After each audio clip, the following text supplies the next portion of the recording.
غرباء غرباء غرباء غرباء غرباء.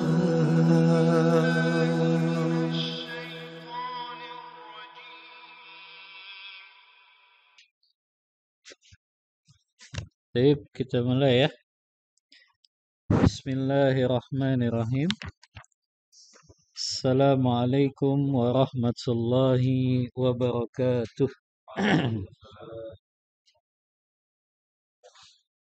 Innal hamdalillah hamdan katsiran tayyiban mubarakan fih kama yuhibbu rabbuna wa yardah. Wa asyhadu an la ilaha illallah wahdahu la syarikalah. Wa asyhadu anna Muhammadan abduhu wa rasuluh. Allahumma salli wa sallim ala nabiyyina Muhammadin sallallahu alaihi wasallam wa ala alihi wa ashabihi wa man tabi'ahum bi ihsanin ila yaumiddin. Rabbi shrah li sadri wa yassir li amri wahlul 'uqdatam min lisani yafqahu qawli. Ikhwani fillah rahimani wa rahimakumullah. Alhamdulillah, puji dan puja syukur senantiasa kita panjatkan kehadirat Allah Subhanahu wa taala di malam hari ini. Dengan izin dan pertolongan dari Allah, kita bisa melanjutkan kembali kajian rutin kita, yang di malam hari ini kita akan melanjutkan pembahasan dari kitab Al-Usul Ats-Tsalatsah, 3 landasan pokok yang wajib diketahui setiap muslim dan muslimah.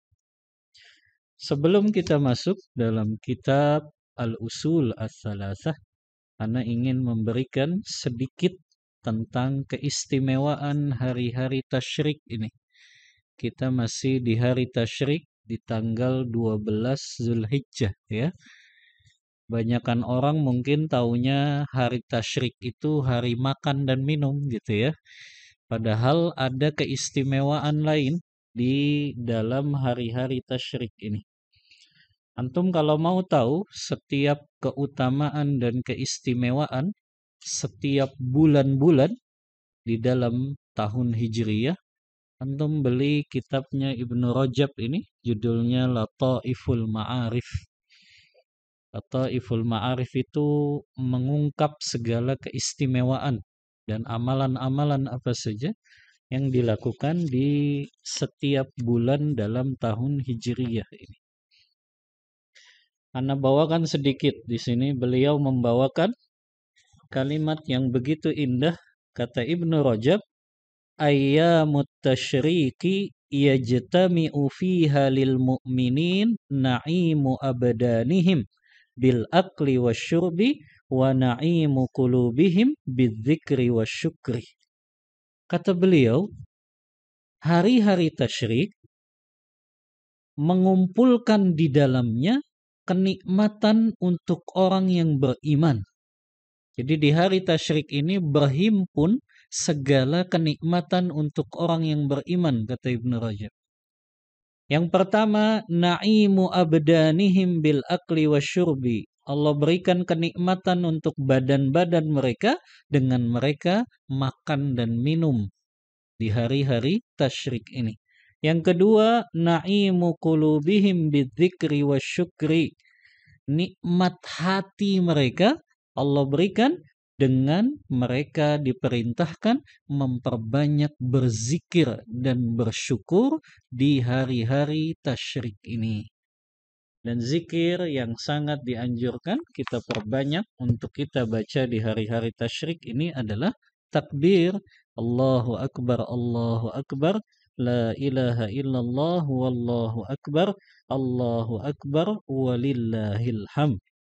Dan inilah sabda Rasulullah SAW dalam hadis riwayat Muslim, ayyamut tasyrik ayyamu aklin wa syurbin wa dzikrillahi azza wa jal. Jadi hari-hari tasyrik itu hari makan dan minum, tapi hari juga untuk kita memperbanyak zikir kepada Allah. Zikir yang dimaksud tadi ya, Allahu Akbar, la ilaha illallah, Allahu Akbar, walillahil hamd. Begitu juga beliau membawakan riwayat dari beberapa sahabat yang mereka memperbanyak doa di hari-hari tasyrik ini. Di antara doa yang sangat dianjurkan diperbanyak untuk kita baca, kata beliau, wa qad istahabba katsirun minas salaf ad-du'a bihadza fi ayyamit tasyrik. Sesungguhnya telah datang riwayat dari para ulama salaf, mereka menganjurkan memperbanyak membaca doa ini pada hari-hari tasyrik. Doa apa yang dimaksud? Doa sapu jagat. Rabbana atina fid dunya hasanah wa fil akhirati hasanah wa qina adzabannar. Ya Allah, berikan kepada kami kebaikan di dunia. Apa yang dimaksud dengan kebaikan di dunia? Kata ulama tafsir, al-hasanah fid dunya al-ilmu wal ibadatu wa fil akhirati al-jannatu. Kebaikan, kebahagiaan dunia itu berupa ilmu agama yang bermanfaat dan amal soleh yang kita lakukan dengan kita memperbanyak ibadah kepada Allah. Adapun kenikmatan di akhirat nanti yaitu berupa surganya Allah Ta'ala. Adapun Sufyan Ats-Tsauri ketika menafsirkan makna kebaikan di dunia, kata beliau, al-ilmu wa rizqut thayyib. Kebaikan di dunia Allah berikan kepada hamba, yaitu berupa ilmu agama dan rezeki yang thayyib, rezeki yang halal. Ya. Kemudian juga terdapat riwayat dari seorang sahabat atau dari ulama salaf kita di mana mereka memperbanyak doa di hari-hari tasyrik ini, ya. Waalaikumsalam warahmatullahi wabarakatuh. Di antaranya adalah, ya, perkataan dari seorang salafus saleh yang beliau mengatakan bahwasannya di hari-hari tasyrik ini untuk memperbanyak doa.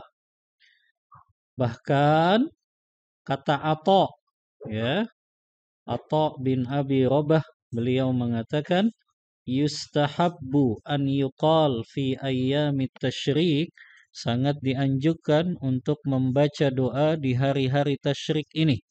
Bahkan doa yang sangat mustajab yang kita baca di hari-hari tasyrik ini, bahkan ada seorang ulama salaf yang mengatakan ad-du'a'u fi ayyamit tasyriki la yuraddu. Berdoa di hari tasyrik ini tidak akan ditolak oleh Allah Ta'ala. Karena beliau berdalil dengan hadis Rasulullah SAW. Dalam hadis riwayat Abu Daud, kata Rasulullah, inna a'zama ayyamin indallah yaumun nahar. Sesungguhnya hari yang paling agung di sisi Allah adalah tanggal 10 Zulhijjah, yaitu hari kalian menyembelih hewan-hewan kurban kalian. Wa ayyamul qar, kemudian setelah 10 Zulhijjah, hari-hari yang paling agung di sisi Allah adalah ayyamul qar. Ayyamul qar di sini maknanya hari-hari tasyrik. Makanya dalil ini yang menjadikan seorang salafus saleh mengatakan ad-du'a fi ayyamit tasyrik la yuraddu. Berdoa di hari-hari tasyrik ini tidak ditolak oleh Allah Ta'ala. Tip ini sedikit ya, agar kita tetap bersemangat di hari tasyrik ini. Jadi jangan kita taunya hari tasyrik makan dan minum saja, tapi harusnya memperbanyak zikir kepada Allah. Karena tadi hadisnya hari-hari tasyrik bukan hanya makan dan minum, tapi memperbanyak zikir kepada Allah, yang dengan itulah sempurnanya nikmat orang yang beriman. Ya, makanya kesalahan kita dari kecil itu kita hanya diajarkan kebutuhan primer itu sandang, pangan, papan. Padahal zikir kepada Allah itu kebutuhan primer. Tapi itu kan kita nggak diajarkan ya. Padahal zikir kepada Allah termasuk kebutuhan primer. Ala bidzikrillahi tatmainnul qulub. Hanya dengan kita mengingat Allah, hati kita menjadi tenang. Ya. Baik, kita masuk ke dalam kitab Al-Usul Ats-Tsalatsah, 3 landasan utama yang wajib diketahui setiap muslim dan muslim. Waalaikumsalam.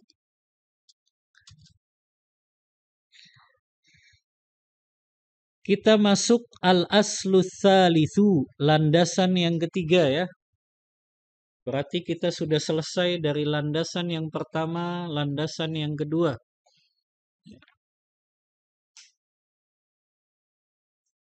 Ini ditulis Alif apa diketik? Hah? Ya, gimana tuh? Kayaknya ditulis deh. Ini ya.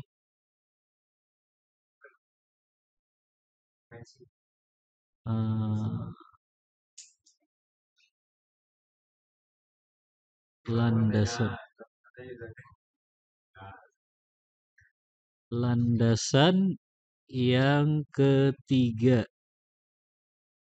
Ya. Kita sudah selesai dari al-aslul awal. Landasan yang pertama masih ingat apa? Ma'rifatul abdi rabbahu. Seorang hamba mengenal Robnya. Itu kan landasan yang pertama. Landasan yang kedua apa?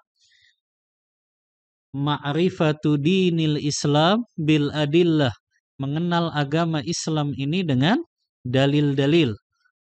Mengenal Allah Ta'ala kita sudah pelajari. Mengenal zatnya Allah. Mengenal rububiyah Allah. Mengenal uluhiyah Allah. Sampai mengenal nama-nama dan sifat-sifat Allah. Itu landasan pertama.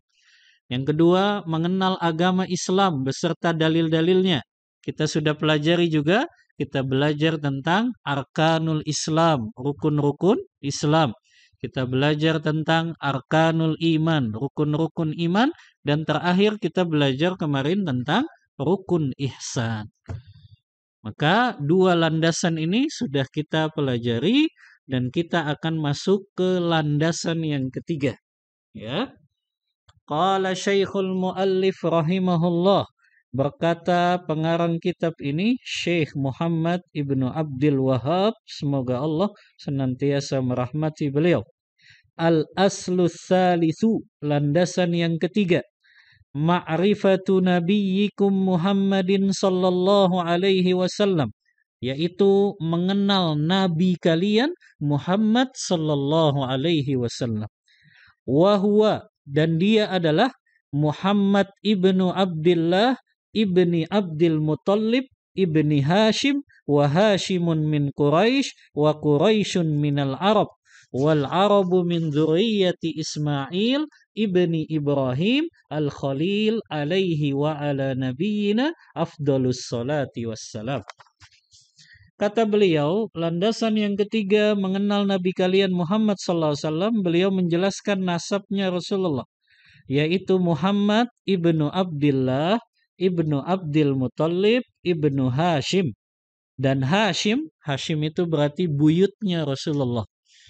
Karena Hashim itu bapaknya dari Abdul Muttalib, bapak kakeknya Rasulullah, ya. Dan Hashim min Quraisy, dan Quraisy minal Arab.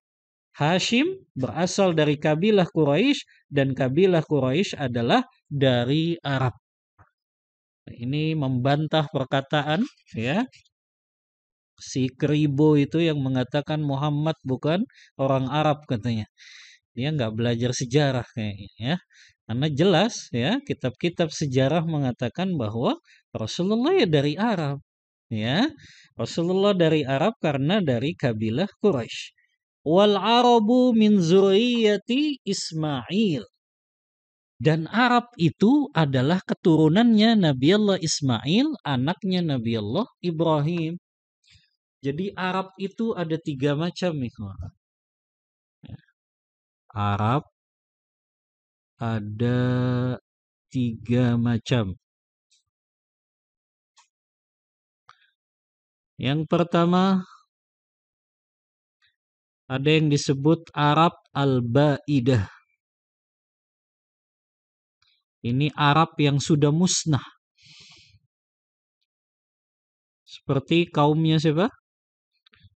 Kaumnya Nabi Allah Hud, kaum Ad, kaumnya Nabi Allah Saleh, kaum Samud, kaumnya Nabi Allah Syuaib, yaitu Madian. Mereka itu orang Arab, tapi mereka dimusnahkan oleh Allah. Ya, karena kekufuran mereka, ya. Jadi ini contohnya kaum Ad, ya, kaum Samud, ya. Yang kedua, ada Arab al-Aribah. Arab al-Aribah ini Arab yang datang asli dari Yaman. Ya, Arab yang datang asli dari Yaman sana. Itu disebutnya Arab al-Aribah. Nah, yang ketiga ini disebut dengan Arab al-Musta'robah. Arab al-Musta'robah inilah yang dimulai dari keluarganya Nabi Allah Ibrahim. Asalnya Nabi Allah Ibrahim itu memang bukan orang Arab. Tapi kemudian beliau kan hijrah dari Palestina menuju Mekah. Dan disitulah beliau tinggalkan istri beliau Hajar dan Ismail. Maka Ismail dari kecil tinggal di Mekah. Maka Arab Musta'robah itu adalah Arab yang dia sudah lama tinggal di Mekah dan menikah dengan istri atau perempuan asli Arab. Makanya Nabi Allah Ismail kan dalam sejarahnya menikahi wanita dari Bani Jurhum. Yang Bani Jurhum itu orang Arab asli. Maka dari situlah lahir keturunan-keturunan sampai kepada keturunannya Rasulullah Sallallahu Alaihi Wasallam. Jadi Rasulullah dari Arab, ya, karena Nabi Allah Ismail menikah dengan wanita Arab asli yaitu dari Jurhum, al-Jurhumiyah, ya. Maka dari situlah lahir keturunan-keturunan Nabi Allah Ismail yang mereka masuk dalam golongan Arab sampai kepada Nabi Allah Muhammad Sallallahu Alaihi Wasallam. Kemudian kata beliau, walahu minal umuri 63 sanah.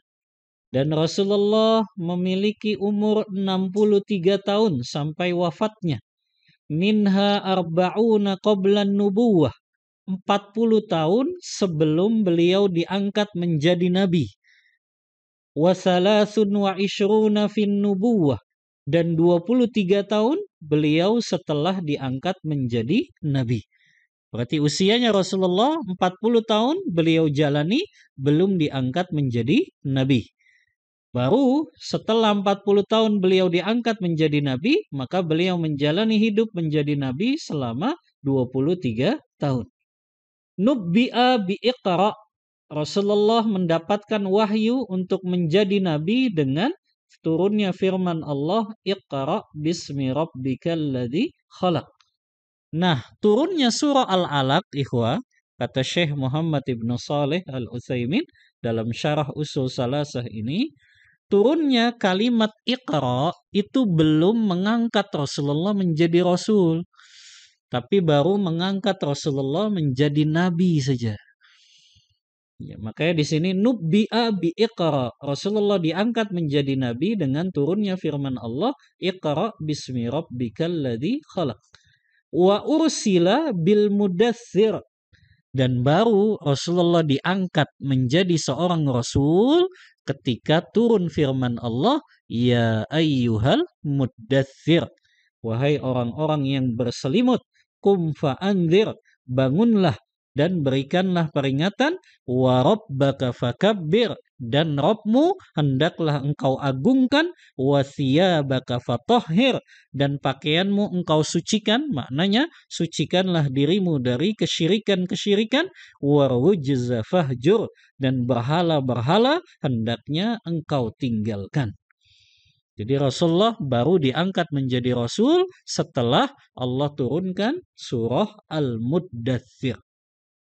Wa baladuhu Makkah, dan negerinya adalah Makkah, wa hajara ilal Madinah, dan beliau hijrah dari Makkah ke kota Madinah. Ya. Maka ini landasan yang ketiga ya. Landasan yang ketiga mengenal Nabi sallallahu alaihi wasallam. Ya, hapus. Tuh, nggak mau ngapus sih.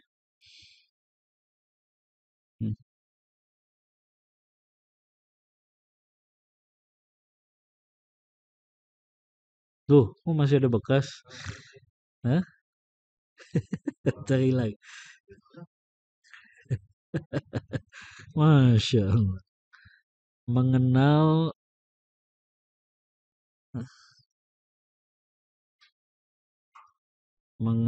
Nabi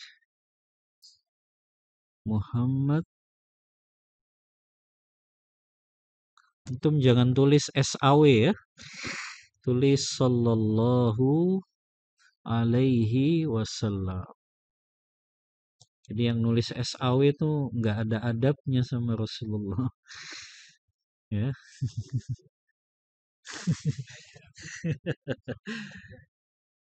Iya, sayangnya di sekolah itu nggak diajarkan adab kepada Rasulullah. Makanya nulisnya SAW. Padahal kita nulis sallallahu alaihi wasallam kan kita bersalawat kepada Rasulullah. Taib. Mengenal Nabi sallallahu alaihi wasallam. Di sini dijelaskan oleh Syekh Utsaimin. Wa amma ma'rifatun Nabi sallallahu alaihi wasallam fatatadammanu khamsata umurin. Adapun mengenal Nabi sallallahu alaihi wasallam mencakup 5 perkara. Maka 5 perkara ini harus kita ketahui, baru kita dianggap mengenal Nabi sallallahu alaihi wasallam. Ya, bagaimana caranya kita mengenal Nabi? Ya, maka dengan kita mengenal 5 perkara ini. Dan subhanallah, Syekh Muhammad bin Abdul Wahab di sini mengenalkan, mengajarkan kepada kita landasan-landasan dasar ikhwah di dalam Islam ini. Mengenal Allah, karena orang nggak akan mungkin mencintai Allah kalau dia nggak kenal Allah Ta'ala. Ya kan? Seseorang nggak mungkin dia bisa menjadikan ibadahnya hanya untuk Allah kalau dia nggak kenal Allah Ta'ala. Begitu juga, seseorang dia nggak akan mungkin beribadah dengan benar kalau dia nggak mengenal agama Islam beserta dalil-dalilnya. Seseorang juga nggak akan bisa mencintai Rasulullah kalau dia nggak mengenal Nabi Shallallahu Alaihi Wasallam. Makanya 3 landasan utama tuh ini saja: mengenal Allah, mengenal agama Islam beserta dalil, mengenal Nabi Shallallahu Alaihi Wasallam. Ini kan dasar sekali bagi kehidupan seorang mukmin. Ya, jadi ini ilmu yang fundamental harus dimiliki setiap muslim dan muslim. Dia harus kenal 3 ini. Mengenal Allah, mengenal agama Islam, mengenal Nabi Muhammad sallallahu alaihi wasallam. Ya. Baik, bagaimana cara mengenal Nabi? Yang pertama, ma'rifatuhu nasaban, fahuwa asyrafun nasi nasaban, fahuwa hashimi Qurashi Arabi, fahuwa Muhammad ibnu Abdullah ibnu Abdul Muttalib ibnu Hashim ila akhiri ma qalahu Syekh. Yang pertama, mengenal nasab Nabi sallallahu alaihi wasallam. Ya. Tadi yang dibacakan oleh Syekh Muhammad bin Abdul Wahab, ya. Bahwasannya Muhammad anak dari Abdullah Abdullah anak dari Abdul Muthalib anak dari Hashim, dan Hashim adalah dari kabilah Quraisy, dan kabilah Quraisy dari Arab. Kenapa kita harus mengenal ini? Supaya kita tahu bahwasannya Nabi Shallallahu Alaihi Wasallam lahir dari nasab yang mulia. Dan ini para nabi dan rasul, mereka memang dilahirkan dari keturunan-keturunan yang mulia. Termasuk Rasulullah Shallallahu Alaihi Wasallam. Ya, jadi secara nasab saja sudah mulia. Ya. Yang kedua, cara kita mengenal Nabi Shallallahu Alaihi Wasallam, ma'rifatu sinnihi wa makanu wiladatihi wa muhajirihi, wa qad bayyanaha Syekh Muhammad bin Abdul Wahhab biqaulihi wa lahu minal umuri 63 sanah wa baladuhu Makkah wa hajara ilal Madinah. Yang kedua, mengenal umur atau usia Rasulullah.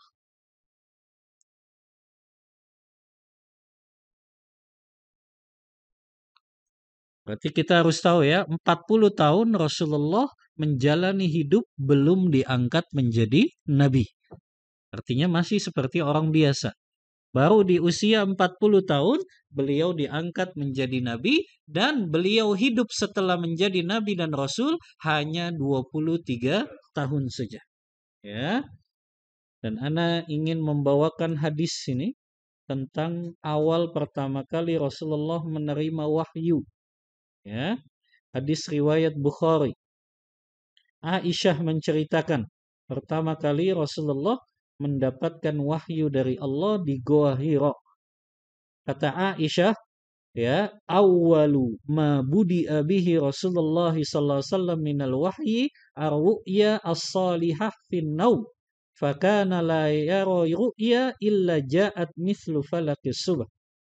Ini Aisyah memberikan testimoninya nih dalam hadis Bukhari. Kata Aisyah, wahyu yang pertama kali turun kepada Rasulullah dalam bentuk mimpi yang benar tatkala tidur. Dan tidaklah Rasulullah bermimpi kecuali mimpi tersebut datang seperti cahaya subuh. Beda dengan kita ya, mimpinya ya bukan wahyu. Tapi kalau Nabi memang, para Nabi dan Rasul mereka mimpinya wahyu. Kemudian beliau menceritakan tanda-tanda Rasulullah sebelum diangkat menjadi nabi, itu sudah ada tanda-tandanya Rasulullah akan menjadi nabi dan rasul yang terakhir. Yang pertama kata Aisyah, tanda Rasulullah sebelum diangkat menjadi nabi, ya, yaitu hadis inni la a'rifu hajaran bi Makkah kana yusallimu alayya. Sampai batu pun memberi salam kepada Rasulullah. Tum tahu ya, hadis riwayat Muslim, kata Rasulullah, sesungguhnya ya, aku mengetahui sebuah batu di Mekah, kata Rasulullah, memberi salam kepadaku sebelum aku diangkat menjadi nabi. Itu diantara dalail nubuwah, bukti-bukti bahwa kenabian Rasulullah itu diantaranya makhluk pun memberikan salam kepadanya. Maksudnya benda mati ya, seperti batu. Yang kedua, tandanya adalah dibelahnya dada Rasulullah Sallallahu Alaihi Wasallam. Ini tanda beliau akan diangkat menjadi nabi. Ya, antum tahu kisahnya dalam sirah ya. Rasulullah didatangi dua malaikat, kemudian dibelah dadanya. Diambil jantungnya, kemudian dibersihkan, kemudian setelah itu dikembalikan lagi. Yang ketiga, tandanya ru'yah as-salihah, mimpi yang benar. Di mana Rasulullah bermimpi selama 6 bulan berturut-turut.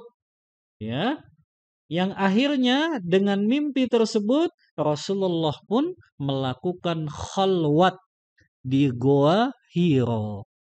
Apa maknanya khalwat? Khalwat di sini maknanya beribadah ya, bertahanus di Goa Hira. Ya, yang dimana Rasulullah SAW setelah datang mimpi 6 bulan berturut-turut itu, beliau akhirnya melakukan tahanus, ibadah di Goa Hira. Antum tahu nggak ibadah apa yang dilakukan Rasulullah di Goa Hira? Ibadah apa? Hah? Hah?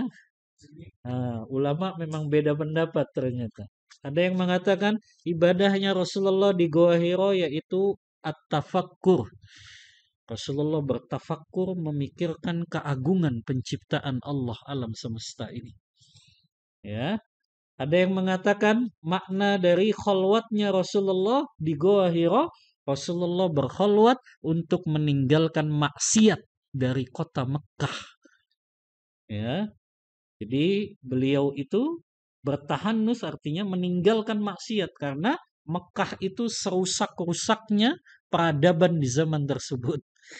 Ya, bayangkan bayi yang baru lahir dibunuh gitu ya, dikubur hidup-hidup. Kalau lahir anak perempuan itu mereka merasakan aib luar biasa ya. Mereka tiap hari minumnya khamar dari bangun tidur sampai mau tidur lagi ya. Bayangin, mereka bangun tidur minumnya khamar, mau tidur minumnya khamar juga. Habis makan minumnya khamar, subhanallah ya. Jadi khomer itu kayak air putih di kalangan Arab jahiliyah, ya. Karena sehari-hari mereka minumnya itu.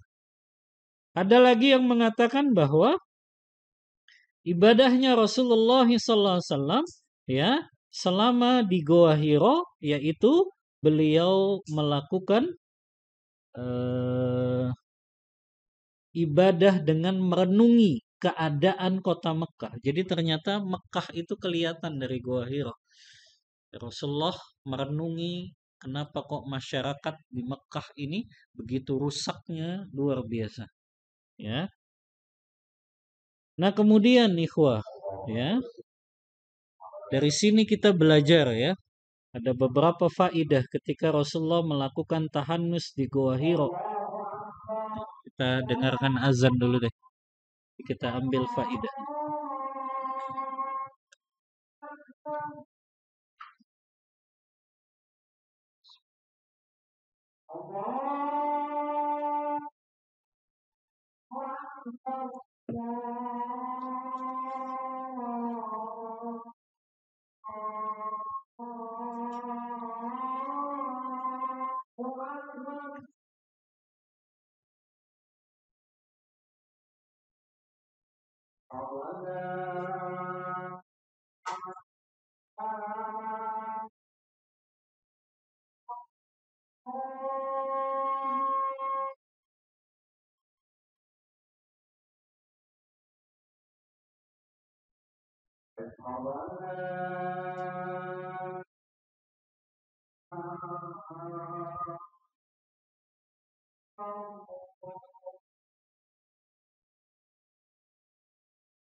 Baik, kita lanjut sedikit lagi. Bismillah walhamdulillah wassalatu wassalamu ala rasulillah wa ala alihi wa ashabihi wa mawalah amma ba'd.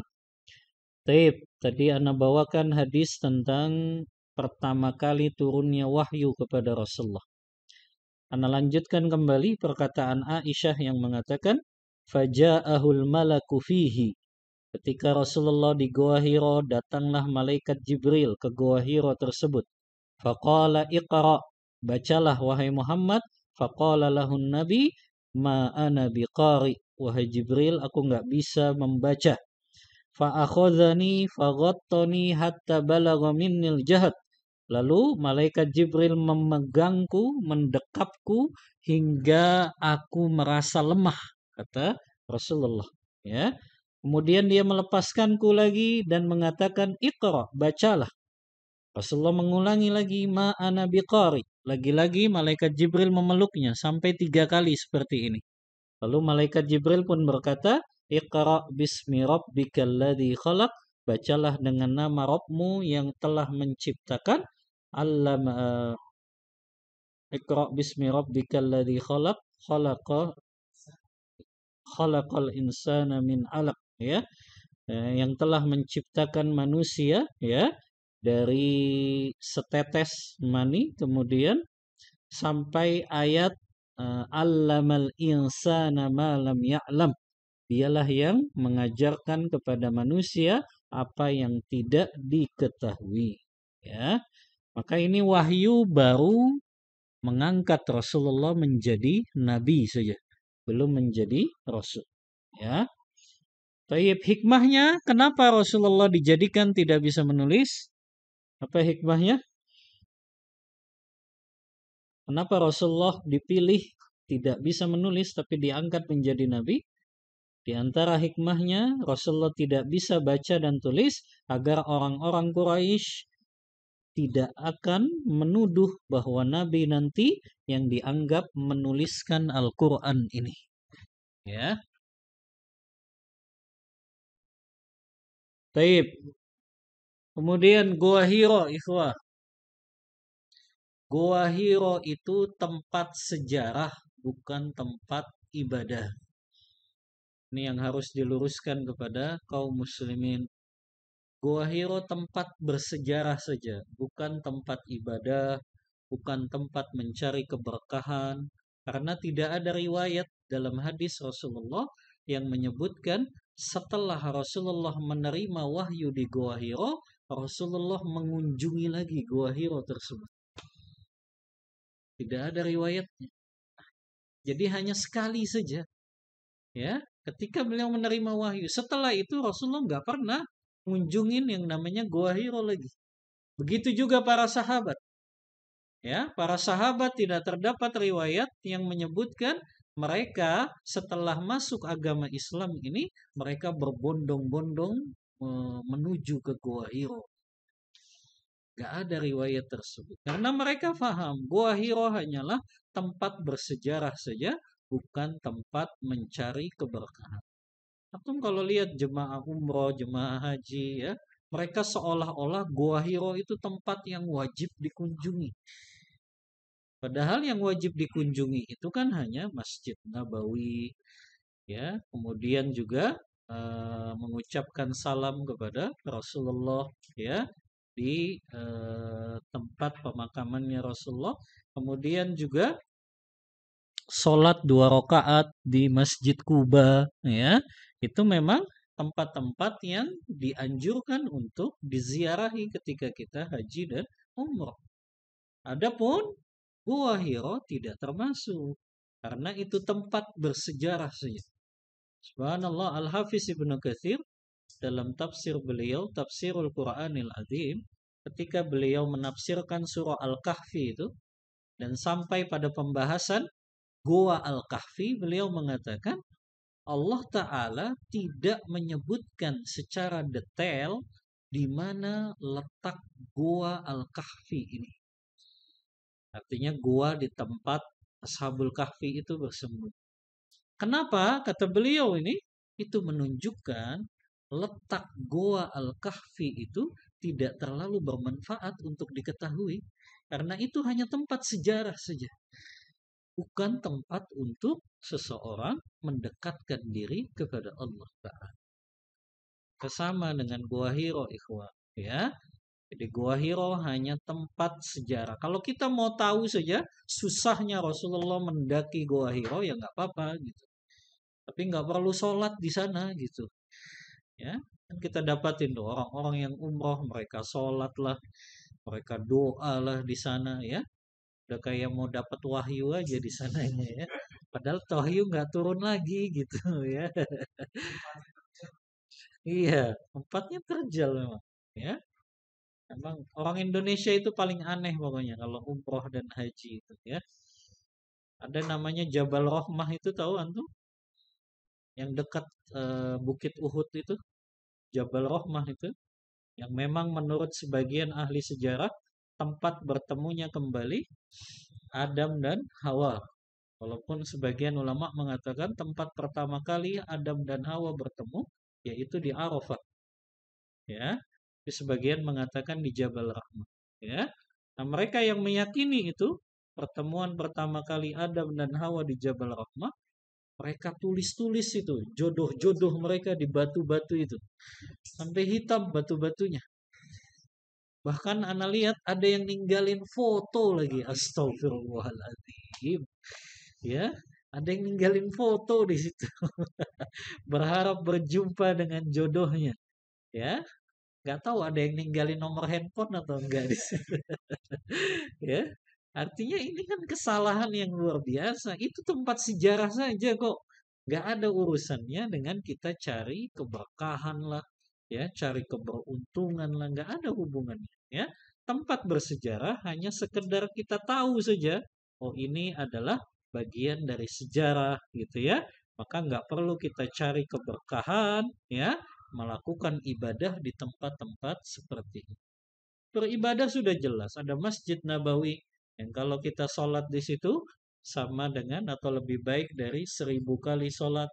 Ada Masjidil Haram yang kalau kita sholat di situ lebih baik 100.000 kali sholat. Ini sudah jelas. Ada Masjid Kuba yang kalau antum sholat 2 rakaat di situ dapat pahala apa? Seperti haji dan umroh secara sempurna, ya. Itu kan memang yang ada dalil-dalilnya saja yang memang kita dianjurkan menziarahi tempat-tempat tersebut atau ziarah ke makam para syuhada Uhud gitu. Itu memang ada dalilnya gitu, ya. Tapi tempat-tempat bersejarah ini tidak dilarang, memang hanya sekedar untuk tahu saja itu tempat sejarah. Baik, kita break untuk sholat isya terlebih dahulu. Wallahu ta'ala a'lam bissawab. Wa sallallahu ala nabiyyina Muhammadin wa ala alihi wa sahbihi wasallam.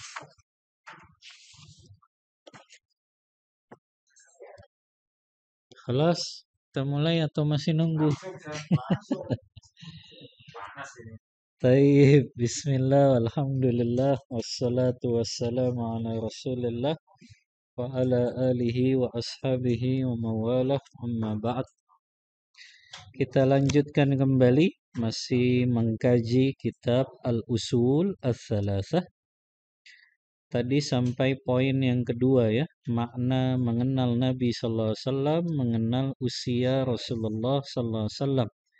Dan tadi Ana bawakan tentang awal pertama kali Rasulullah menerima wahyu, yaitu di Gua Hira, dan beliau didatangi malaikat Jibril dan kemudian mendapatkan wahyu yang pertama untuk diangkat menjadi nabi. Kita masuk poin yang ketiga, makna mengenal Nabi sallallahu alaihi wasallam, ma'rifatu hayatihi an-nabawiyah wa hiya 23 sanah faqad uhiya ilaihi wa lahu 40 sanah. Yang ketiga, mengenal Nabi sallallahu alaihi wasallam adalah mengenal kehidupan beliau setelah diangkat menjadi nabi dan rasul. Nah, ini tebal nih. Mengenal sejarah hidup beliau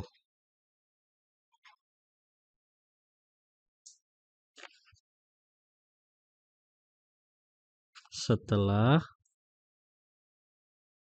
diangkat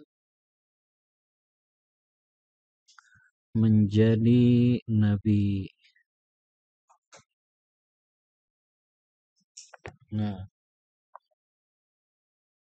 setelah beliau diangkat menjadi nabi sallallahu alaihi wasallam, kemudian beliau diangkat juga menjadi seorang rasul dengan turunnya firman Allah dalam surah Al-Muddathir, yang Allah Ta'ala berfirman, ya ayyuhal muddathir, wahai orang-orang yang berselimut, kum fa'anzir, bangunlah dan berikanlah peringatan, wa rabbaka fakabbir, dan Rabbmu hendaklah engkau agungkan, ya, wa thiyabaka fatahhir, dan pakaianmu engkau sucikan, maknanya kau sucikan dirimu dari kesyirikan, warujza fahjur, dan berhala-berhala engkau tinggalkan.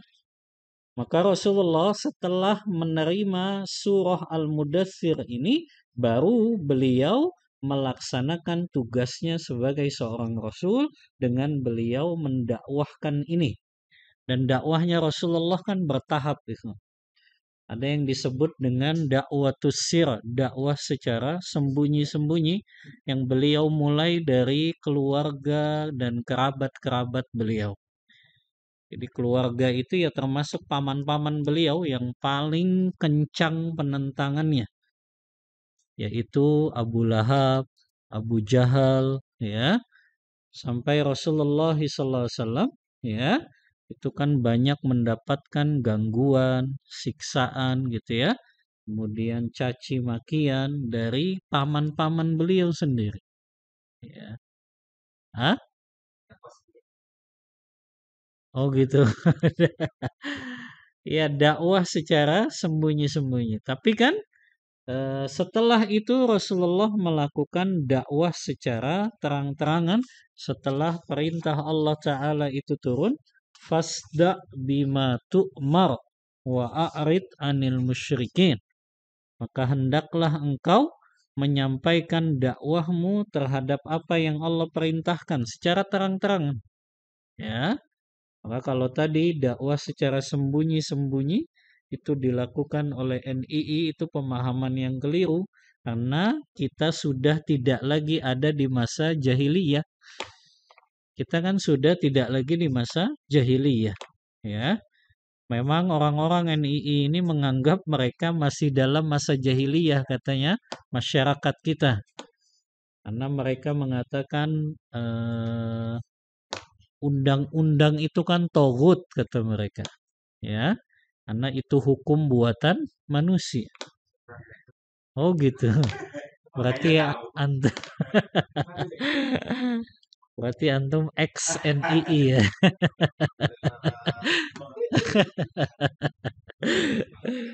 Iya. Oh gitu. Subhanallah. Hmm. Imamnya gitu. Apa isi baiatnya? Syahadat. Oh, syahadat lagi. Oh. Hmm. Oh iya, itu diantaranya menyetorkan itu ya, 1/5 ya. Oh itu nggak wajib. Hmm. Tuh. Iya. Nah, salah satu ikhwah, kenapa NII ini dianggap menyimpang karena tadi harus melakukan yang namanya baiat. Padahal baiat itu ya hanya kepada seorang pemimpin saja, satu khalifah saja. Bahkan Rasulullah mengatakan apabila ada khalifah lain yang dia minta dibaiat padahal sebelumnya sudah ada khalifah, maka bunuhlah dia, kata Rasul. Karena itu yang akan memecah belah kaum muslimin. Jadi khalifah itu harusnya cuma satu memang, yang memang kita itu dibaiat. Tapi kita sekarang hanya kepada ulil amr saja ketaatan kita selama ulil amr di sini tidak memerintahkan kepada kemaksiatan. Maka cukup kita mentaati pemimpin kita. Adapun perkara-perkara yang kurang dari pemimpin, waalaikumsalam. Maka kita tidak mentaati dalam perkara kemaksiatan kepada Allah. Kemudian di antara sejarah hidup Rasulullah ya, yang perlu kita pelajari adalah setelah beliau diutus menjadi nabi dan rasul, wa akhadha ala hadha 10 sinin yad'u ila tauhid. Antum harus paham, setelah Rasulullah diangkat menjadi nabi dan rasul, fokus dakwah beliau adalah beliau mendakwahkan tauhid. Beliau di Mekah berapa tahun? 13 tahun. Tapi 10 tahun selama beliau di Mekah dakwahnya tauhid saja. Karena setelah beliau 10 tahun di Mekah mendakwakan tauhid, baru turun perintah Isra Mi'raj itu. Yang baru beliau menerima perintah untuk sholat. Jadi ternyata 13 tahun beliau di Mekah, 10 tahunnya dakwahnya tauhid saja. Ya, karena penyimpangannya luar biasa. Di antara penyimpangan masyarakat jahiliyah dulu yaitu dalam masalah tauhid uluhiyahnya. Ya, dalam masalah tauhid ibadahnya. Ya. Makanya nanti kita kalau belajar kitab setelah ini Qawaidul Arba, kita faham kaidah-kaidah dalam memahami kesyirikan. Di antaranya kata Syekh Muhammad bin Abdul Wahab, orang-orang jahiliyah dulu mereka meyakini tauhid rububiyah. Mereka meyakini yang menciptakan Allah, yang memberikan rezeki Allah. Itu orang-orang kafir jahiliyah pun mereka meyakini itu. Tapi mereka menjadikan ibadahnya justru kepada selain Allah. Makanya kan Allah abadikan dalam surah Luqman, wala in sa'altahum man khalaqas samawati wal ard la yaqulunallah. Kalau engkau bertanya wahai Muhammad kepada orang kafir musyrik jahiliyah itu, siapa yang menciptakan langit dan bumi ini, mereka akan mengatakan Allah. Tapi yang mereka masalahnya adalah tauhid ibadahnya. Mereka menjadikan ibadahnya untuk selain Allah. Dan ibadah itu maknanya luas ya. Sudah pernah kita bahas juga macam-macam ibadah. Di antaranya ibadah yang sifatnya zahir, ibadah yang sifatnya batin. Nah, kebanyakan mereka mengalami kesyirikan dalam ibadah yang sifatnya batin ini. Orang-orang musyrik jahiliyah. Mereka menyembelihnya untuk selain Allah. Mereka minta pertolongannya kepada selain Allah.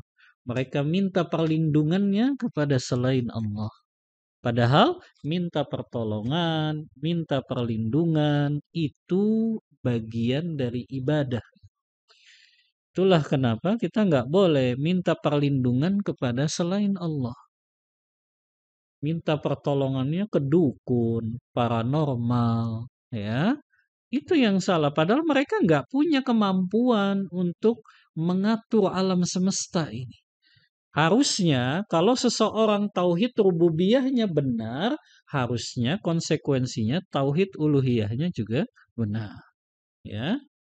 Tapi di Indonesia ini bukan hanya tauhid ibadah yang masalah, tauhid rububiyahnya pun masih masalah.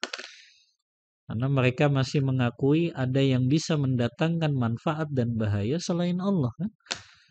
Mereka menggunakan jimat-jimat itu supaya dagangannya laris lah, supaya naik jabatan lah, supaya rezekinya lancar lah, ya. Itu kan jimat-jimat itu yang mereka pegang. Hah? Oh, diperbaharui lagi. Ya.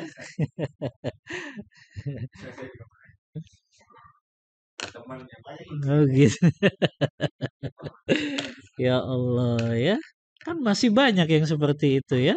Mereka meyakini jimat-jimat itu, meyakini ada keris-keris keramat lah, ada kuburan-kuburan keramat lah, ya.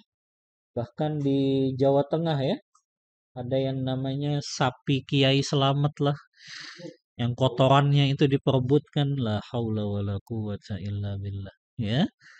Itu kotorannya diperebutkan, ya. Subhanallah, ya. Ini kan ada masalah dalam tauhid rububiyahnya, seolah-olah kotorannya itu membawa keberkahan lah, ya, membawa kebahagiaan lah untuk mereka supaya cepat dapat jodohnya lah. Nah, ini kan mengerikan sekali. Tauhid rububiyahnya pun masih bermasalah, ya, karena masih meyakini ada makhluk yang bisa mendatangkan manfaat dan bahaya. Maka termasuk ikhwah, keyakinan kepada mitos-mitos ini harus kita hilangkan ini, ya.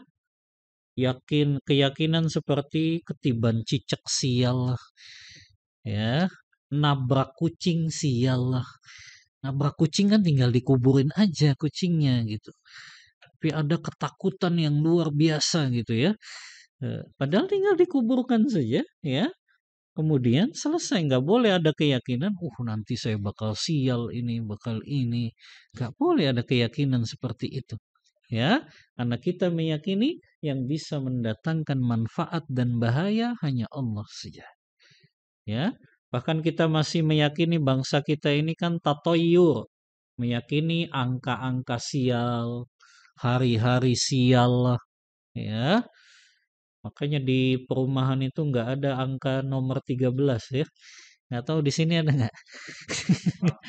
Antum cari coba. Nomor rumah 13 ada nggak di sini?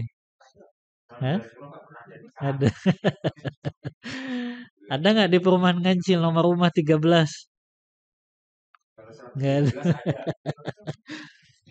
Di perumahan Nana adanya 12A, nggak ada nomor 13. Ya. Sampai lift pun begitu, ya. Nggak ada angka berapa? Angka 4 nggak ada. Adanya 5 dan 5A saja. Ya, sampai keyakinannya seperti itu. Ya.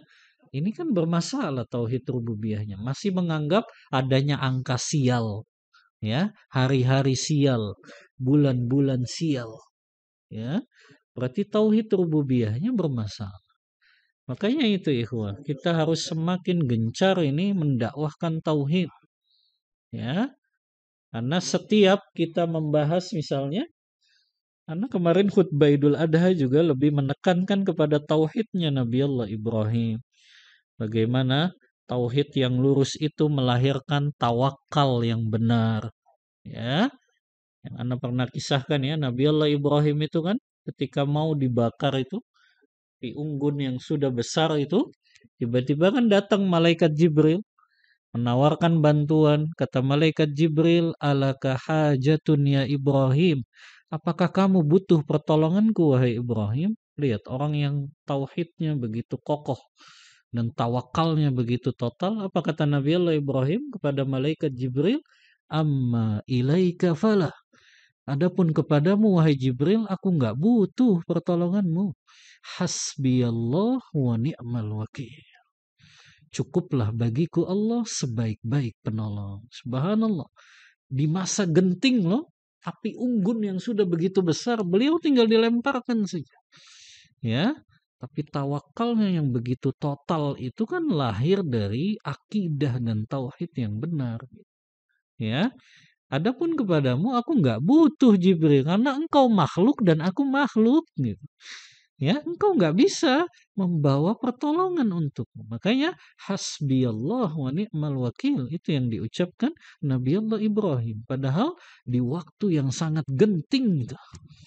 Ya, cukuplah bagiku Allah sebaik-baik penolong. Ya, ini yang ditekankan kepada kaum muslimin dan muslimah, dakwah tauhid. Ya, kembalikan tauhid masyarakat kita ini tauhid yang benar. Ya, baik tauhid rububiyahnya maupun uluhiyahnya. Ya, mereka juga kalau ziarah gitu kan ke makam-makam, akhirnya mereka keramatkan makam-makam tersebut. Ya, alhamdulillah kita bisa buat video itu ya, tata cara ziarah kubur yang sudah nggak tahu sudah 900 berapa itu komennya. Terlepas ada pro kontra, tapi alhamdulillah sebagian masyarakat Anda lihat komennya mereka baru paham tata cara ziarah kubur ya sesuai sunnah seperti itu ya gitu. Ya, yang simple, nggak ada ritual-ritual tertentu gitu ya. Cukup kita mendoakan saja. Ya, dan kita merenungi bahwa kita pun akan menyusul mereka akan meninggal dunia. Ya, maka tata cara yang biasanya dilakukan kan mereka ziarah kubur kemana gitu ya. Mereka anggap itu kuburan keramat. Sampai ada yang bawa tanahnya pulang ke rumah, subhanallah. Tanah kuburannya dibawa pulang, ya, supaya mungkin dagangannya laris, jodohnya cepat. Ini kan keyakinan-keyakinan yang batil, ya, yang kita harus senantiasa mengingatkan ini kaum muslimin di negeri kita untuk kembali kepada tauhid yang benar. Makanya Rasulullah 13 tahun di Mekah, 10 tahun dakwahnya tauhid saja. Makanya lahirlah sahabat-sahabat yang kokoh sudah keimanannya ketika beliau hijrah ke Madinah. Karena 10 tahun beliau gembleng para sahabat yang masuk Islam ini dengan tauhid yang benar. Tauhid rububiyahnya benar, tauhid uluhiyahnya benar. Makanya mereka menjadi generasi emas yang mereka mampu mengalahkan negara-negara superpower loh. Romawi, Persia gitu kan. Itu kan lahir di zamannya para sahabat, mereka sudah mampu meruntuhkan negara superpower di zaman itu. Di antara sebabnya apa kata para ulama? Tauhid yang benar. Ya, mereka kalau dari sisi logistik, akomodasi, persenjataan kalah mereka sama orang Romawi dan Persia. Tapi senjata mereka yang paling kuat itu keimanan dan tauhid yang mereka miliki. Ya, itu yang menjadikan mereka itu kokoh dan kuat sampai musuh-musuh orang kafir pun gentar kalau menghadapi para sahabat. Ya, makanya kalau tauhid masyarakatnya semakin benar, semakin lurus, insya Allah Allah akan kembalikan izzah kaum muslimin ini.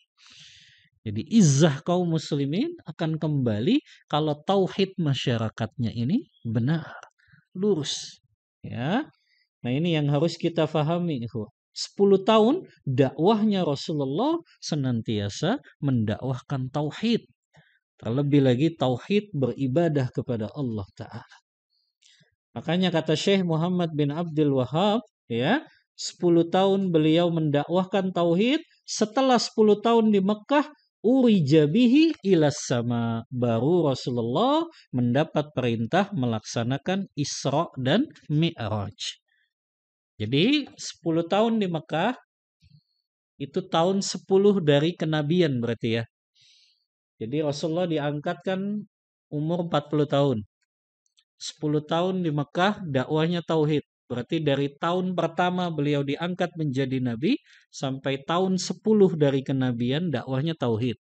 Setelah 10 tahun dari kenabian, 3 tahunnya beliau baru dapat perintah sholat tadi dengan Isra Mi'raj. Antum mungkin bingung kadang baca sirah kitab tarikh kok tahun kenabian. Nah, tahun kenabian itu dihitung dari beliau diangkat jadi nabi. Berarti umur 40 itu disebutnya tahun pertama kenabian. Berarti beliau hijrahnya kapan? Ke Madinahnya? Tahun ke-13 dari kenabian kan? Setelah beliau ya di Mekah 13 tahun tadi. Ya. Tapi ingat di Mekah 13 tahun beliau 10 tahun dakwanya tauhid, setelah itu baru beliau Isra Mi'raj, baru dapat perintah sholat. Oh. Jadi baru 2 perintah ini saja ketika di Mekah Rasulullah, yaitu tauhid dan sholat. Adapun zakat, waris, ya, jihad itu baru turun ketika Rasulullah hijrah ke Madinah, ya. Termasuk juga perintah berkurban. Makanya surah Al-Kautsar itu kan disebutnya surah Madaniyah. Turun setelah Rasulullah hijrah dari Mekah ke Madinah. Antum kalau baca sirah Nabawiyah, antum jadi tahu kapan pensyariatannya ibadah-ibadah ini.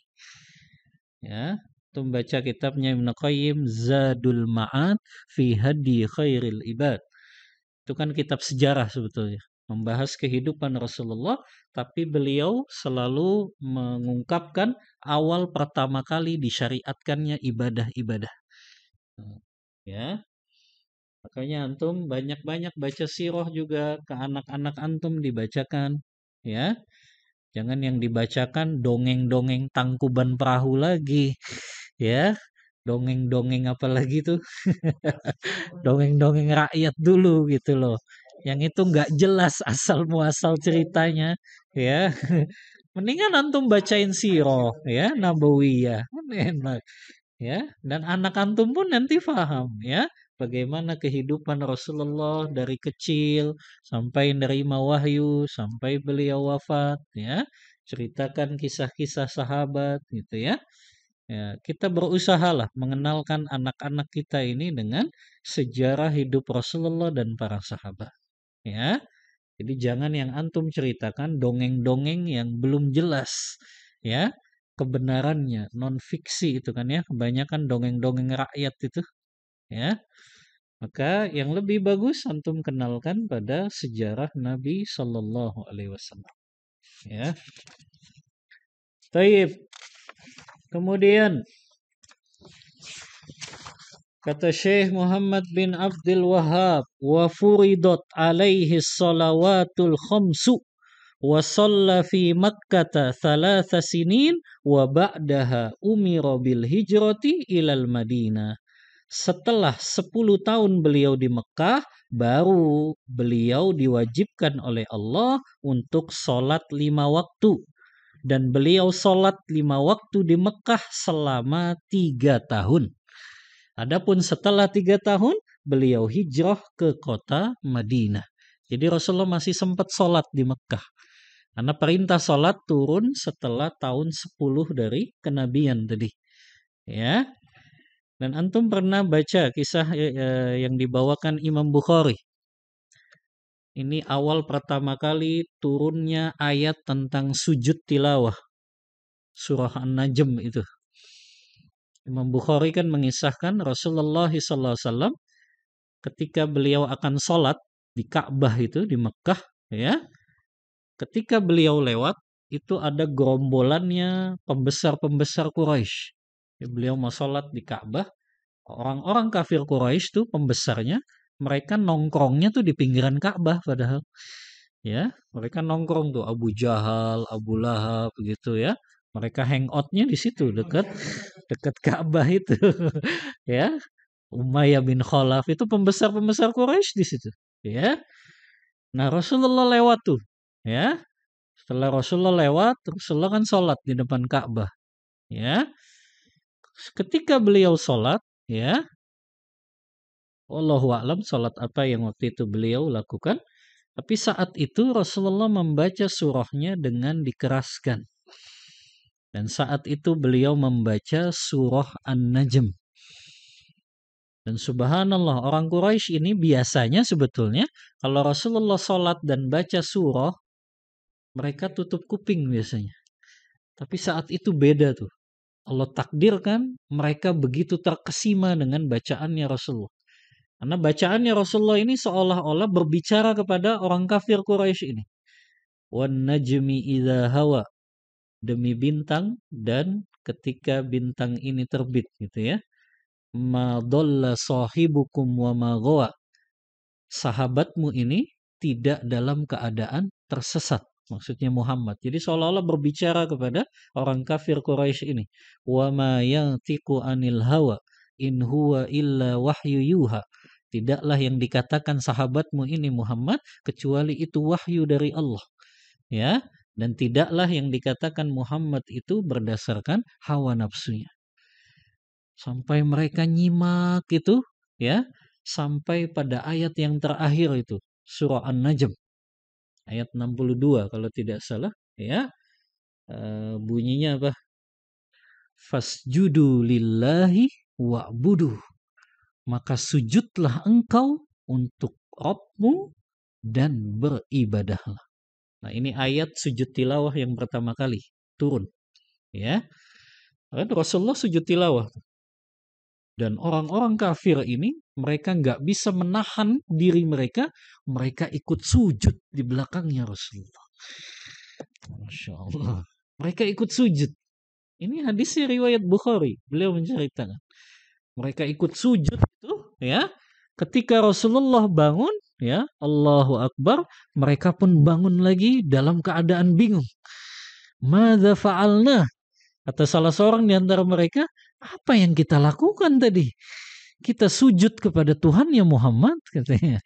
Ya, jadi mereka dipaksa oleh Allah tuh untuk sujud.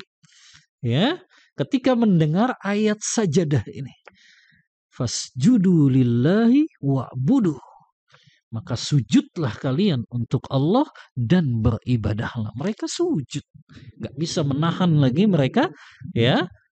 Allah yang menggerakkan mereka untuk betul-betul sujud kepada Allah. Ya, makanya ini di antara kemukjizatan Al-Quran ya. Ya, orang yang asalnya dia kafir, yang nggak pernah sujud pun, kalau Allah sudah paksa untuk sujud, sujud mereka kepada Allah. Ya, dan itu di luar kendali mereka memang. Ya, mereka dipaksa bersujud pada saat itu, saat mereka mendengar ayat ini. Ya, nah ini di antara dalil memang Rasulullah sempat sholat di Mekah, yaitu selama 3 tahun setelah mendapatkan wahyu tentang kewajiban sholat dari Isra dan Mi'raj. Ya. Summa hajara ilal Madinah. Kemudian beliau hijrah ke Madinah. Sampai sini ya, kita akan bahas tentang makna hijrah. Karena hijrah itu ada 2 macam, kata Ibnu Qayyim. Ada hijrah al-hissiyah, hijrah secara fisik. Ada hijrah al-ma'nawiyah, hijrah secara maknawi. Sedikit lagi khatam insyaallah kitab Ushul Salasah. Paling sekitar 2 kali pertemuan lagi. Insyaallah kita khatam dari Ushul Salasah. Taib, ana cukupkan untuk materi, kita buka diskusi dan tanya jawab. Wallahu ta'ala a'lam bissawab. Wa sallallahu ala nabiyyina Muhammadin wa ala alihi wa sahbihi wasallam. Tafadhal ikhwah. Na'am. Mengenai 5 perkara mengenal Nabi. Yang pertama adalah mengenal Nasab. Jadi saya mau tanya itu mas ini terkait sama habaib. Apakah ada catatan khusus yang soleh yang sampai saat itu dipegang nasab Nabi itu, dan bagaimana mengidentifikasi bahwa ini adalah garis keturunan Nabi, garis keturunan Nabi. Nah, yang kedua mengenai usia Rasulullah, ada penjelasan nggak atau hadis mengenai angka-angka usia Rasulullah itu apa maknanya, misalnya usia 40? Kalau 40 mungkin karena kematangan ya dari sisi tapi usia apa makna 23 tahun, apa makna angka itu ada maknanya nggak? Terus angka usia Rasul sampai 63 ada gitu. Ini nggak apa angka itu gitu. Iya. Itu saja ya. Iya, jazakallah khairan. Pertanyaan yang sangat bermanfaat. Yang pertama, Ya, berkaitan dengan keturunannya Rasulullah ya. Sebetulnya memang di dalam Islam itu yang dianggap nasab dan keturunan itu sebetulnya dari anak laki-laki. Ya, sebetulnya kan seperti itu ya teorinya ya. Nah, yang jadi masalah Rasulullah ini gak memiliki keturunan anak laki-laki yang mereka memiliki anak. Artinya anak laki-lakinya Rasulullah semuanya meninggal dunia saat mereka belum memasuki usia balik. Ada berapa anak lakinya Rasulullah? 3 kan ya? Siapa saja? Abdullah, Qasim, Ibrahim. Dan ketiganya ini meninggal dunia ya sampai Rasulullah masih hidup ya. Maka harusnya kalau itu keturunan Rasulullah ya harusnya dari anak laki-laki ini. Tapi kan anak laki-laki ini ya meninggal duluan gitu. Maka Rasulullah hanya memiliki satu garis keturunan gitu ya dari anak perempuan beliau yang bernama Fatimah. Ya, yang memang sampai beliau wafat pun Fatimah ini masih hidup. Baru 6 bulan setelah Rasulullah wafat, Fatimah juga meninggal dunia. Ya, adapun dari garis perempuan anak perempuan ini memang Rasulullah punya anak Fatimah punya anak Hasan dan Hussein. Ya, maka mereka yang mengklaim habaib ini kan mereka mengatakan keturunannya sampai ke Hussein gitu ya. Tapi ini kebanyakan memang orang-orang Syiah ini mereka selalu hanya mengakui Husain saja. Adapun mereka justru membenci Hasan ini kan. Karena sejarah historisnya memang Hasan bin Ali bin Abi Thalib itu kan yang menyerahkan kepemimpinan kepada Muawiyah bin Abi Sufyan. Dan itu justru perilaku yang terpuji, yang dipuji oleh Rasulullah kan. Sampai Rasulullah ketika Hasan itu diajak beliau ya untuk di atas mimbar itu beliau gendong saat berkhutbah, beliau mengatakan, anakku ini, maksudnya cucuku ini, dia akan menjadi seorang yang mendamaikan dua kaum muslimin yang saling bertikai nanti. Jadi dipuji ya, dia akan menjadi pemimpin yang mendamaikan dua kelompok kaum muslimin yang bertikai. Maka Hasan bin Ali bin Abi Thalib melihat kalau beliau serahkan ini lebih besar maslahatnya untuk kaum muslimin. Makanya beliau serahkan jabatan tersebut kepada Muawiyah bin Abi Sufyan untuk menghindari terjadinya pertumpahan darah. Ya, makanya orang Syiah tuh justru benci sekali sama Hasan kayaknya. Ya, padahal itu cucunya Rasulullah juga. Makanya mereka hanya mengakui mereka itu keturunannya Husain, bukan keturunannya dari Hasan gitu. Ya, padahal ya harusnya keturunan Hasan juga dong, ya. Mereka bagian dari keturunannya Rasulullah. Walaupun memang kalau untuk mengidentifikasi kebenarannya, nah Anda nggak tahu nih gimana caranya gitu ya. Karena apakah memang betul ada gitu ya, dari Rasulullah sampai zaman kita itu kan sudah berapa abad? 14 abad ya. 1400 tahun. Itu kan jarak yang jauh sekali gitu. Kalau dituliskan nasabnya itu bisa berapa ini gitu ya. Jadi memang sulit sebetulnya untuk membuktikan dia betul-betul keturunan Rasul ya.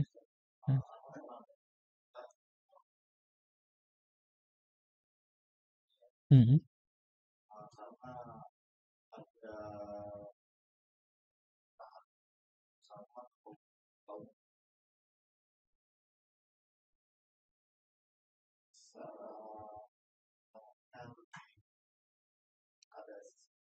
Pernikahan Husain gitu.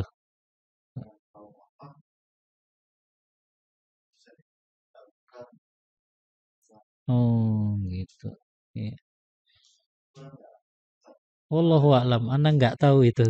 Kalau masalah itu Ana tidak tahu. Yang Ana tahu mereka membenci Hasan ya karena itu menyerahkan kepemimpinannya kepada Muawiyah. Orang Syiah kan benci sekali kepada Muawiyah. Ya.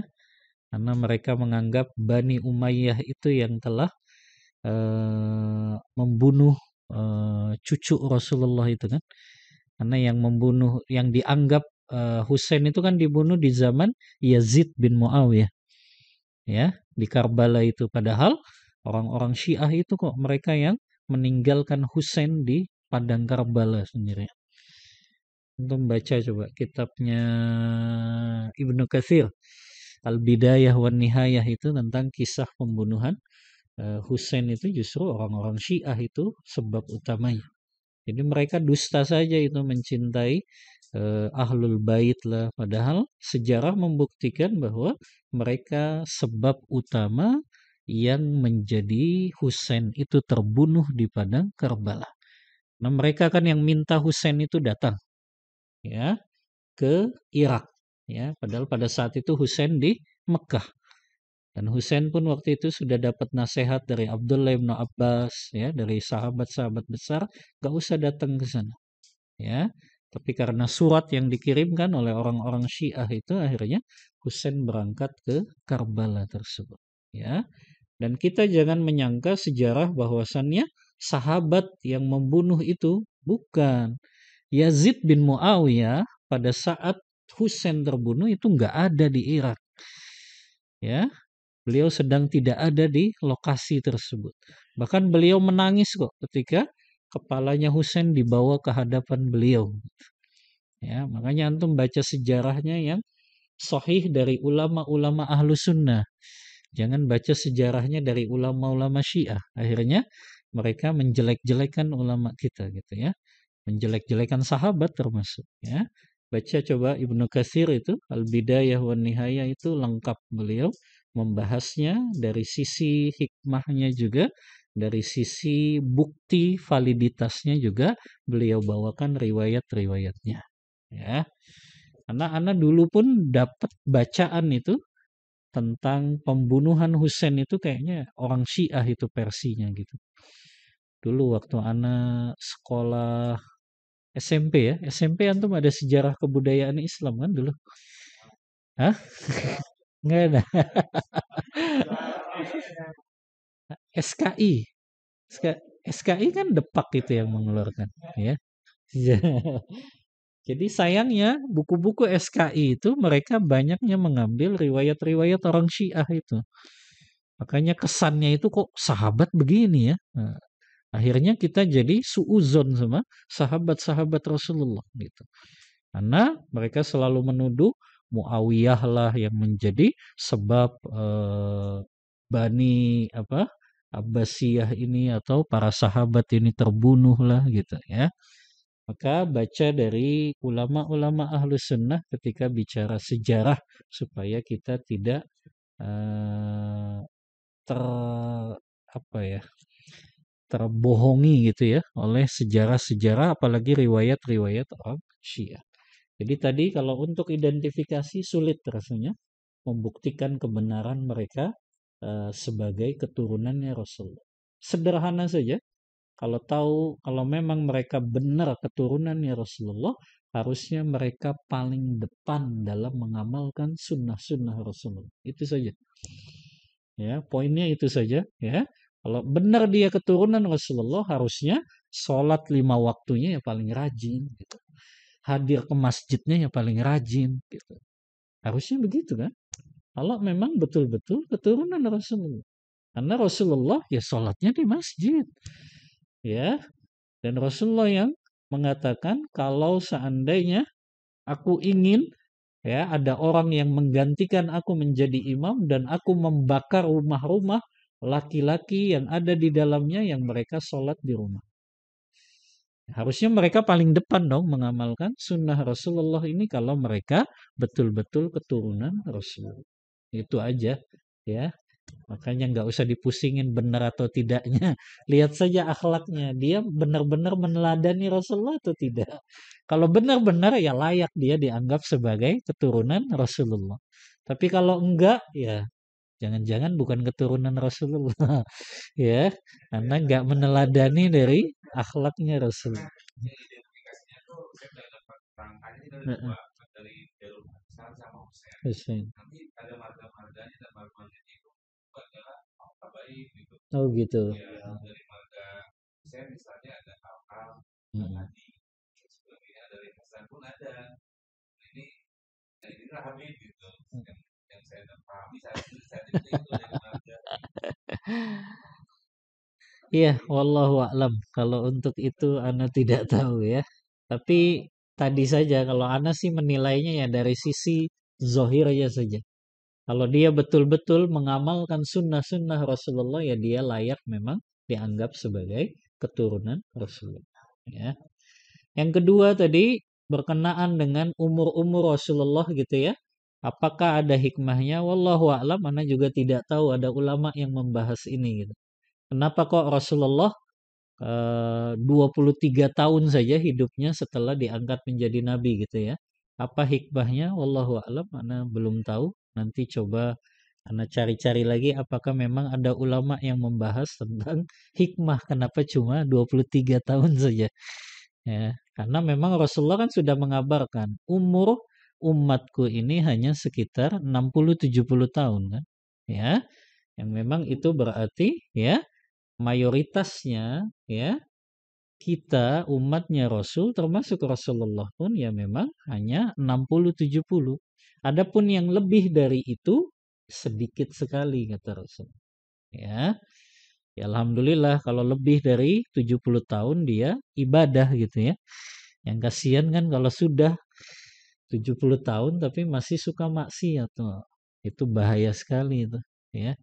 Itu namanya tua-tua keladi. Ya, karena harusnya semakin bertambah umurnya harusnya semakin ingat akan kematiannya ya. Wallahu taala a'lam bissawab. Nah. Tafadhol, ada lagi ikhwah.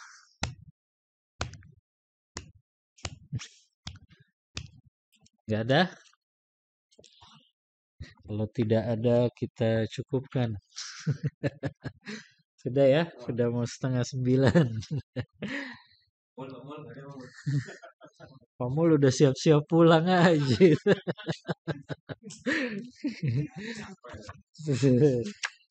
Masih ada efek capek ya kan habis kurban?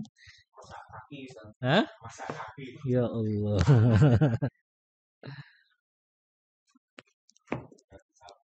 Baik, kita cukupkan ya. Insya Allah kita lanjut di pertemuan selanjutnya. Masih membahas landasan yang terakhir ini, yang ketiga mengenal Nabi Sallallahu Alaihi Wasallam. Ada 2 poin lagi, yaitu sampai 5 nanti makna mengenal Nabi Sallallahu Alaihi Wasallam yang ditulis oleh Syekh Muhammad bin Abdul Wahhab ini. Wallahu taala a'lam bissawab. Mohon maaf bila ada kata-kata yang kurang berkenan. Wassallallahu ala nabiyyina Muhammadin wa ala alihi wa sahbihi wasallam. Kita tutup kajian kita dengan membaca doa kafaratul majlis. Subhanakallahumma wa bihamdika asyhadu an la ilaha illa anta astaghfiruka wa atubu ilaik walhamdulillahi rabbil alamin.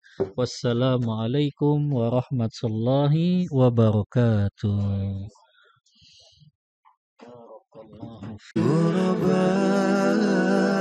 غرباء